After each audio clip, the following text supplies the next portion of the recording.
I'm going to focus a lot of today's presentation on the input side of things.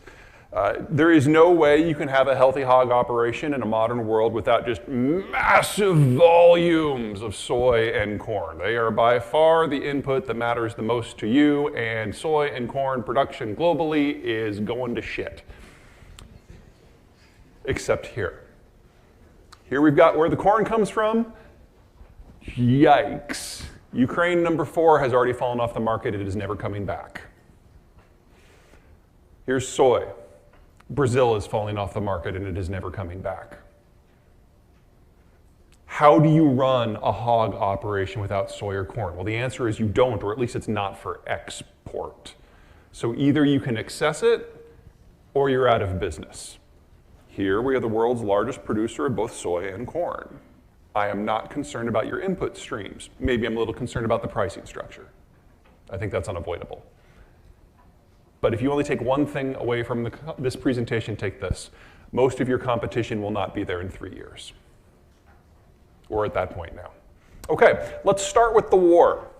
Here are some maps of the Central Russian space. You have to turn your head a little bit because they're from the books. That's okay, I'm not going to judge out loud. This is a population density map, and that V of light orange going from Central Europe down into Central Siberia, that is where all the Russians live. That is the only part of the Russian space where the climate is tolerable. So in the winter, you're talking northern Minnesota in terms of temperature with the aridity of western Kansas, and that's as good as it gets in Russia. That's where you live. Whoa. The light orange is roughly a population density of the eastern half of Nebraska if you melon scoop out Lincoln and Omaha. So you have neighbors, you know their names, you don't see them every week, okay? That's where everyone lives. Now, if you go over to this map, same area, that's, the orange here is overlaid by the green here. This is an economic and climate map. And that green is the Russian wheat belt.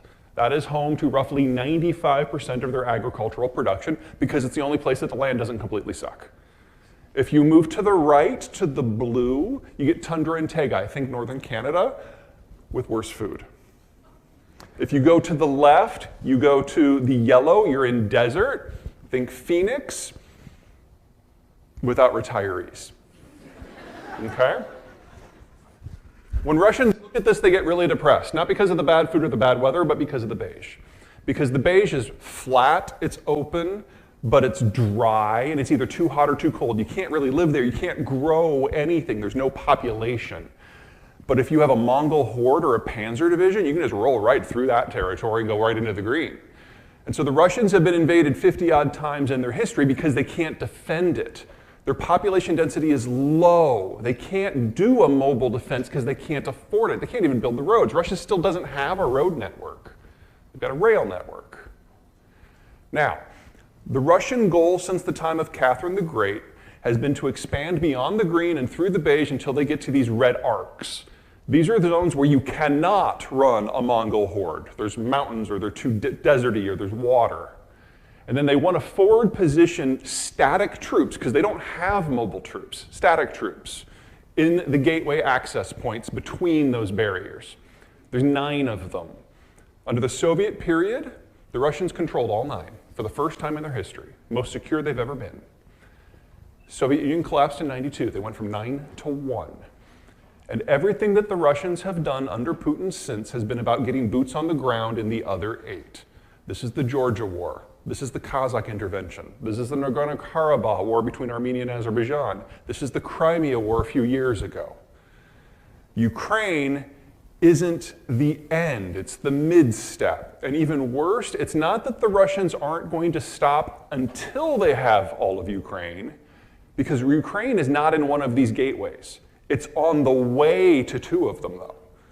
So it's not that the Russians are not going to stop until they have all of Ukraine, it's that the Russians will not stop when they have all of Ukraine. This war was always going to happen. Without it, the Russians die. We all know a Texan, right? And they just won't shut up how big their state is.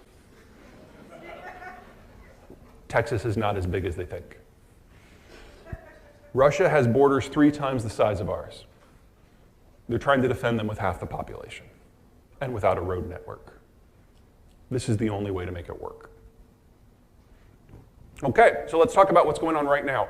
The deep red are the zones that the Russians controlled on February 22nd when the war began. The pink are the areas that they have grabbed since. There's 4 big things going on. First of all, that initial assault that we saw from Belarus down to Kiev. I need to snag my water here. Thank you. Drink it, did you? This is safe. All right. You guys remember that giant convoy, 40 miles long? APCs, tanks, military vehicles? Remember how it stalled on day 3 of the war because they forgot fuel trucks? Most people missed that on day 7 of the war, most of the soldiers had to dismount from their equipment and walk back to Belarus because they also forgot food supplies. Now, my buddies at the Defense Department were like really excited when this happened. Like, holy crap, the Russians don't know how to fight a war. If we ever fight them directly, we're just gonna wipe the floor with them. And then they all had a nap and some bourbon and really thought some deep thoughts about it. Like, holy crap, the Russians don't know how to fight a war. If we ever face them directly, we're gonna wipe the floor with them. And they see this as an existential conflict for their very survival, which means nukes come into play almost immediately. We can't let that happen. Sure, Star Wars has come a long way in the last 30 years. It's not that good. The Russians have over 1,000 nukes. We can't allow that direct fight to happen. And since we know they won't stop when they have all of Ukraine, that they're coming for countries to the west, all of which are in NATO, and so we are treaty bound to defend them, we have to make sure that that never happens. We have to kill the Russian military here and now so that it can never act again. And that means every weapon system that we possess, that we can train the Ukrainians on in a short period of time, they can have. So no jets, no F-35s, no battleships, no advanced systems, because that would just take too long. Anything else is game. There's a problem, though.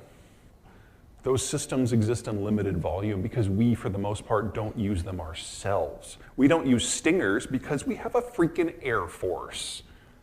Use Stingers when you don't have an Air Force. We don't use Javelins because we have tank divisions. At current rates, we're going to run out of stuff to give them within the year. We don't even make Stingers anymore. The last government order for that was 11 years ago. We're rebuilding the supply chains as quickly as we can. But just replacing the Javelins that we've already given them would take 3.5 years. There's a time issue. Okay, now obviously that assault failed. The second big push started from the occupied territories and converged on the city of Mariupol on the Sea of Azov. Now obviously this is important from the point of view that it's a land bridge, but most people don't understand just how critical that is for the Russians. The Russians don't fight via truck. They're not a mobile warfare military. They fight by train. And that makes this the most strategic asset in the conflict to date. This is the Kerch Strait Bridge. They built it after the Crimea War back in 2014, I think, yeah, 14. It's a rail bridge that connects Crimea directly to mainland Russia. I think we've run out of, oh, there we go. I'll just move over there if I have to. The Russians fight by train, and this is the supply point for the 2 million Russians who live in occupied Crimea. Crimea is not Missouri. It imports all of its food. It's arid. It imports all of its food from the Russian mainland.